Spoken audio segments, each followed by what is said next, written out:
తీసుకొని వచ్చింది. ఈ కాంగ్రెస్ పార్టీ వచ్చినాక, కాంగ్రెస్ ప్రభుత్వం వచ్చినాక గ్రామాలలో ఏం వాతావరణం ఉన్నదో, ఏం పరిస్థితి ఉన్నదో ఒక్కసారి ఆలోచించండి. కరెంటు చక్కగా ఉండదు, మంచినీళ్ళ కోసైతున్నది. నేను మొన్న చూసిన ఆసిఫాబాద్ నియోజకవర్గంలో మిషన్ భగీరథ కూడా మనం మారుమూల తాండాలు, మారుమూల గిరిజన గూడాలలో కూడా ఇంటింటికి నల్లబెట్టి కేసీఆర్ గారు నీళ్ళు అందిస్తే ఆనాడు ఇదే విలేకరులు వార్తలు రాసేది.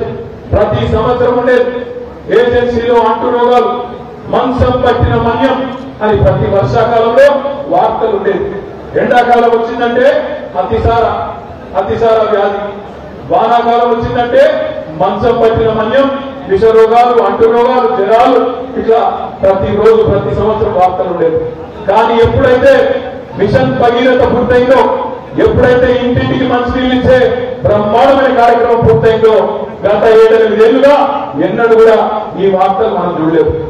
ఆడబిడ్డలు మళ్ళీ కుండలు బిడ్డలు పట్టుకొని వాగుల కాడికి ఇంకో ఎక్కడెక్కడ ఉండే నీళ్ల కాడికి ఇవాళ మళ్ళీ దేవులాడుకునే రోజులు కాంగ్రెస్ ప్రభుత్వం తెచ్చిన మాట వాస్తవమా కాదా గ్రామాలలో చర్చ పెట్టాలని చెప్పి మీకు విజ్ఞప్తి చేస్తా ఉన్నాం. కానీ తప్పు రేవంత్ రెడ్డిది కాదు. రేవంత్ రెడ్డి నిజానికి స్పష్టంగా చెప్పిండు. ఏం చెప్పిండు? ఎలక్షన్లకు ముందే చెప్పిండు. ప్రజలు మోసపోవాలని కోరుకుంటారు, ప్రజలు మోసగాలనే నమ్ముతారు, మోసపోవాలనే కోరుకుంటారు.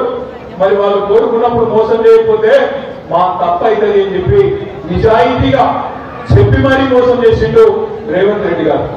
ఆయన తప్పు కాదు, కానీ మన తప్పే. ప్రజలకు మనం వాస్తవాలు చెప్పలేదు. 10 ఏళ్లలో ఏమేం పనులు చేసినామో ఈ రాష్ట్రంలో మనమే సరిగ్గా చెప్పుకోలేకపోయినాం. అత్యధికంగా భారతదేశంలో 10 ఏళ్లలో పిల్లలకు ప్రభుత్వ ఉద్యోగాలు ఇచ్చింది తెలంగాణ రాష్ట్ర ప్రభుత్వం కేసీఆర్ గారి నాయకత్వంలో. 1,60,283 మంది పిల్లలకు ప్రభుత్వ ఉద్యోగాలు ఇచ్చిన ప్రభుత్వం కేసీఆర్ గారి ప్రభుత్వం.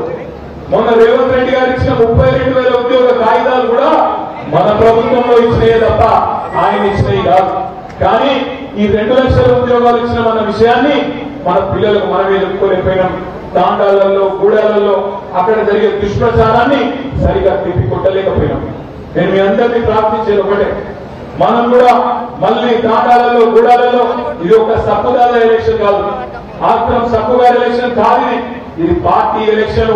నిలబడ్డది ఒక్క సక్కుదాల కావచ్చు, కానీ ఇది మనందరి ఎలక్షన్, మనందరి భవిష్యత్తుతోని, పార్టీ భవిష్యత్తుతోని ముడిపడి ఉన్న ఎలక్షన్ అనే మాట నేను మీకు గుర్తు చేస్తా ఉన్నా.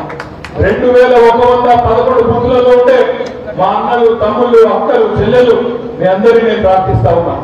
పార్లమెంట్ ఎలక్షన్ అయిపోగానే ఆగస్టులో మీ పంచాయతీ ఎలక్షన్లు వస్తాయి, ఎంపీటీసీ ఎలక్షన్లు వస్తాయి, జెడ్పీటీసీ ఎలక్షన్లు వస్తాయి, తర్వాత సొసైటీ ఎలక్షన్లు కూడా వస్తాయి.